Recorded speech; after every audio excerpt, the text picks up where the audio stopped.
Halo teman-teman, kembali lagi di channel YouTube saya, JSM Permata.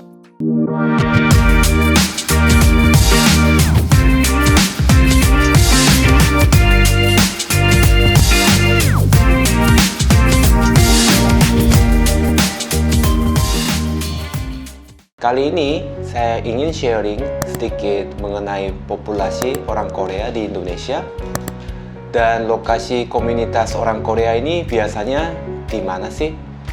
Menurut saya topik ini menarik dan mungkin berguna untuk teman-teman yang sekedar ingin bertemu atau berinteraksi dengan orang Korea ataupun berencana memiliki bisnis yang target pasarnya orang Korea.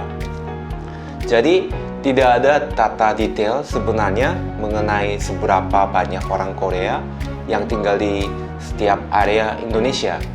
Sharingan saya hari ini murni berdasarkan observasi pribadi saya selama 30 tahun lebih tinggal di Indonesia.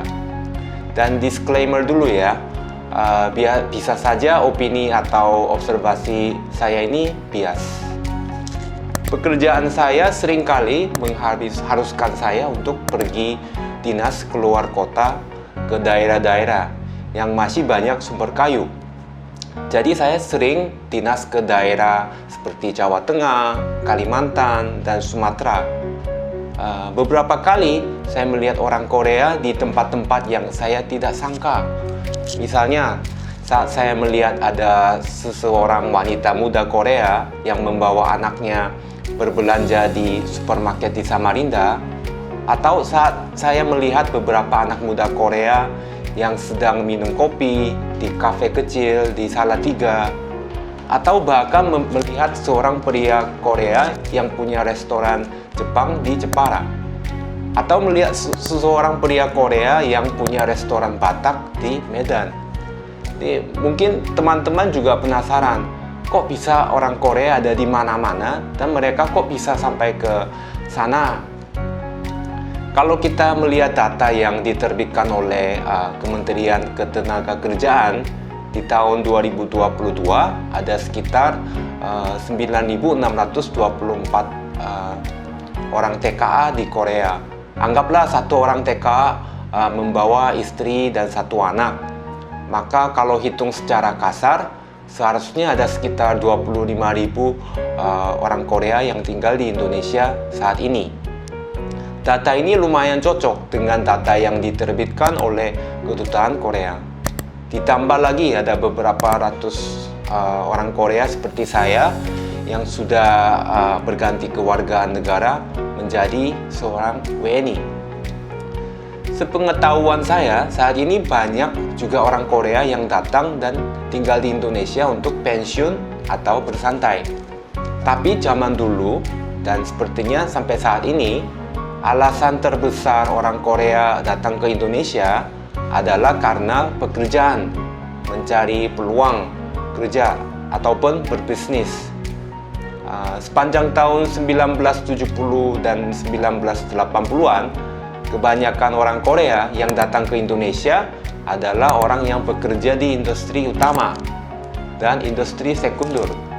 Industri utama itu adalah industri ekstraktif yang berhubungan dengan sumber daya alam seperti pengelolaan atau pemanfaat kehutanan, minyak, gas, batu bara, dan lain-lain.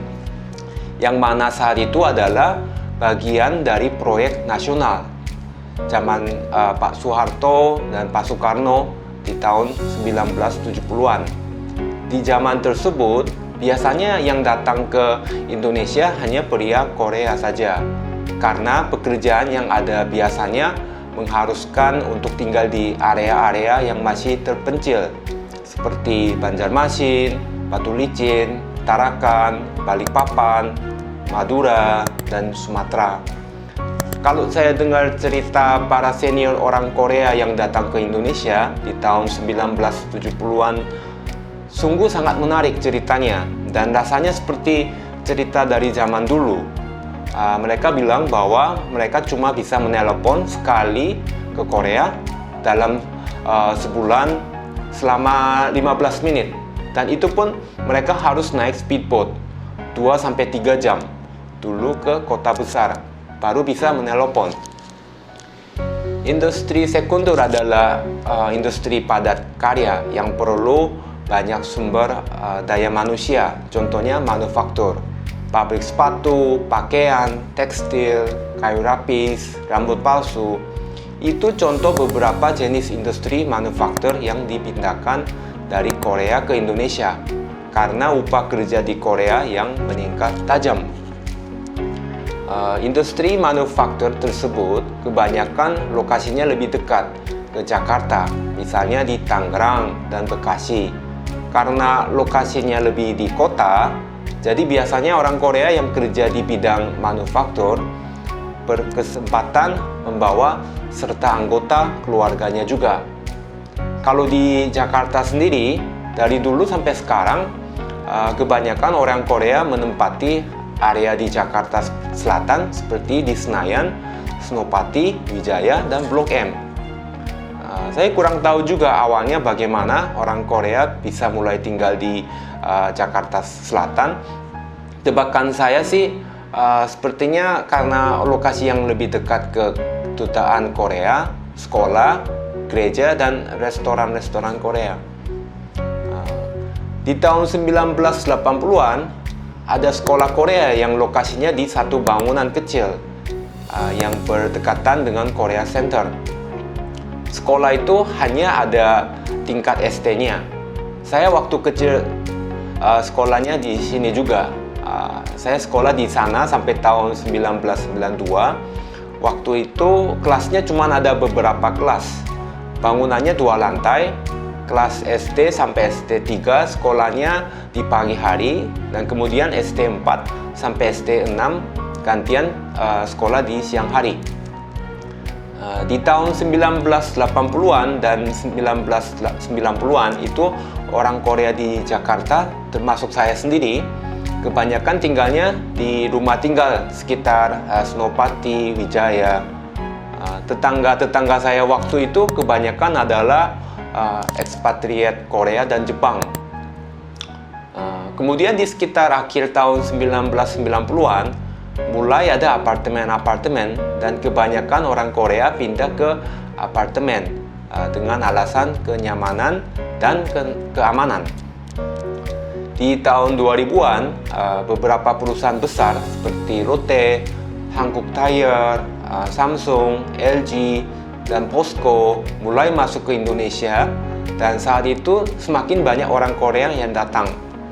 Di Jakarta juga ada jadi terbentuk area baru bagi orang Korea yang baru datang ke Indonesia pada saat itu, yaitu Karawaci, Kelapa Gading, dan juga di kota Cibubur.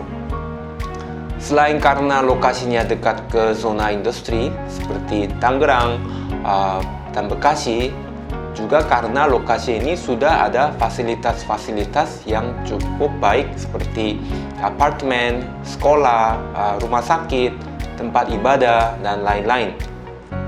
Kemudian karena perusahaan besar juga lebih banyak operasional bisnisnya, jadi orang Korea juga lebih tersebar di berbagai kota di Indonesia.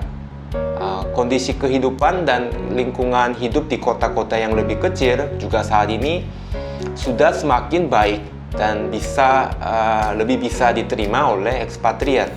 Mungkin karena itulah orang Korea jadi banyak tersebar di mana-mana di Indonesia.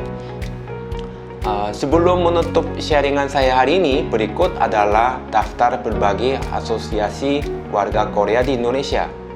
Kalian bisa lihat di sini bahwa total ada 16 asosiasi warga Korea, 1 di Jakarta dan 15 di kota lain seperti Bali, Bandung, Batam, Bogor, Medan, Sukabumi, Surabaya, Semarang, Yogyakarta, Jepara, Tangerang, Makassar, Lombok, Kalimantan, dan Cikarang.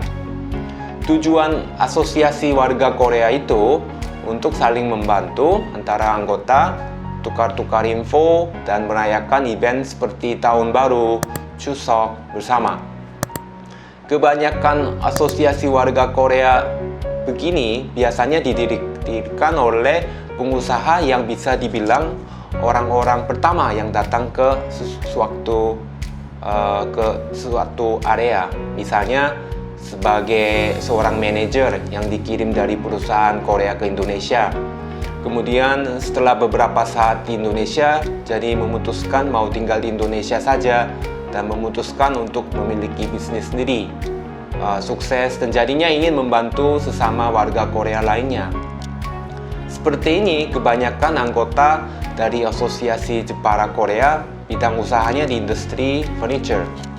Kalau anggota dari Asosiasi Bali Lombok Korea, bidang usahanya ya di industri travel.